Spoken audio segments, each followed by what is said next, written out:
ఒకప్పుడు ఇలా మాట్లాడడానికి కూడా భయపడేదాన్ని. ఇప్పుడు ఇంతలా కూర్చొని Devendra and co work environment గురించి చెప్పండి. Friendly environment. మ్యామ్ అయితే చాలా ఎక్కువ గైడ్ చేస్తారు, ఇది చెయ్యి ఇలా చెయ్యి. సార్ కూడా ఆల్వేస్ సపోర్టివ్ గా ఉంటారు. సార్ ఎప్పుడు మోటివేట్ చేస్తారు, ఇవి కాకుండా మీరు ఇంకా డెవలప్ అవ్వాలి, అప్డేట్ అవ్వాలి. ఈవెన్ సార్ అయితే మీరు మిస్టేక్ చేసి నేర్చుకోండి అని చెప్తారు.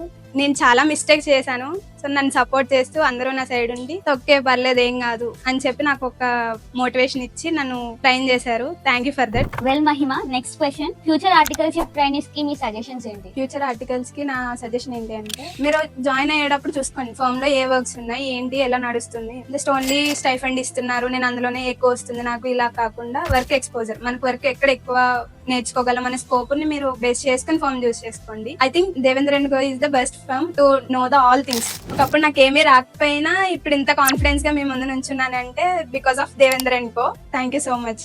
Okay, last question Mahima, Devendra and co join అవ్వక ముందు, జాయిన్ అయిన తర్వాత చేంజెస్ ఏంటి నీలో? ఒకప్పుడు ఇలా మాట్లాడడానికి కూడా భయపడేదాన్ని, ఇప్పుడు ఇంతలా కూర్చొని మాట్లాడుతున్నా. ఎలా ఉండాలి, బయట ఎలా ఉండకూడదు, వర్క్ విషయంలో ఎలా ఉండాలి, కమ్యూనికేషన్ ఎలా చేసుకోవాలి.